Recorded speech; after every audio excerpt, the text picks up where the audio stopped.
Brent Hubbs with Austin Price as Tennessee goes back to work on the practice field today, getting ready for a big scrimmage on Saturday. Austin joins me from the Tennessee campus after he's had a chance to see Tennessee go through a couple of periods of their 2.5-hour workout.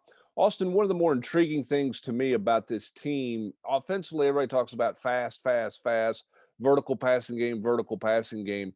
But this running back situation is pretty intriguing to me. I really like what I saw on Saturday. I like the parts that they have to work with. That's not a knock on Eric Gray or Ty Chandler. It doesn't feel like Tennessee misses those guys a whole lot. What's your take of this running back group? Well, I think there's a lot of depth there and a lot of intrigue, as you would say. Now, low on experience, but I think that they like this group a lot. They really like Jabari Small. I think they're liking, D Beckwith more and more each practice. Jalen Wright is that home run hitter that leaves them in awe at times. And then there's a guy like Tyon Evans who's back out there in a black jersey, Brent, going through drills. Jumped up there and went first today, with some kind of mesh point stuff and with the quarterbacks in period number one. Messed up because he's not been out there a whole lot. They quickly put Jabari in, but clearly he's trying to, bull in a china shop, so to speak, push his way back in there because he's seen Jalen Wright make plays, he's seen D Beckwith make plays, and he's seen Jabari Small be super consistent. And then there's a guy like T. Hodge who, again, continues to be steady Eddie in that running back room. So you're right. Jerry Mack, very animated today, talking to those running backs. I think he's pushing them. He's pushing, all of them to try to give their best and see what he has coming out of these 15 practices in March and April. Obviously, one of the other things is up front on the offensive line offensively. And I don't want to knock on anything in the previous staff because that's not fair at all. But in talking to the Mays brothers on Wednesday, Jerome Carvin, there was a confidence level there. There was seemingly an excitement level there about where this group is offensively up front, what they like out of Glenn Ellerbe, what they like out of this offense. What do you see out of this offensive line beyond Dane Davis, who's arguably the best story on the offense this spring? Well, I think that there's depth in the interior, which is why you've seen Cade Mays push out to right tackle.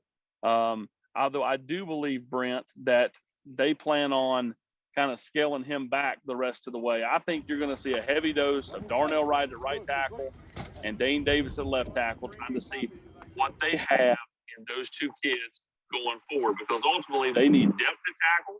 They need it in a bad way. And if they need to hit the transfer portal and find a tackle in that way, they need to know now. So I think the next week and a half, you're going to see them push 66 and 72 really hard at offensive tackle. Well, in the middle, you kind of know what you're going to get with those guards, Carvin, Spraggins. Even a guy like Jackson Lampley has started to make a name for himself on the interior, and then Cooper at center. So Ollie Lane backing up Cooper again today at center. So they're toying with some different combinations. But I expect them to scale Cade Mays back quite a bit. In fact, after stretch today, he went inside. So, I don't think it's anything serious, but at the same time, I think there's no reason to risk anything for the fall in these 15 practices in April. All right, Austin, as they get ready for their big scrimmage, the biggest scrimmage of the year on Saturday, any final thing jump out to you in the couple of periods you got to watch today? Well, on the defensive side, Brent, I thought it was interesting that the two corners, Warren Burrell, Kenneth George, were in black jerseys. I don't know if that's something that they kind of got nicked up going through the practice on Saturday or what. Obviously they practiced on Tuesday as well. Maybe they got nicked up at some point in the last few days. Either way, and maybe it was just precautionary. They were in black jerseys today, so they were limited. And so I think Tennessee trying to get this thing to the finish line, trying to keep the foot on the pedal at this point and get as much work in for everybody, even the guys that are maybe a little bit banged up. Put them in black jerseys, get as much work as we can between now and April 24th.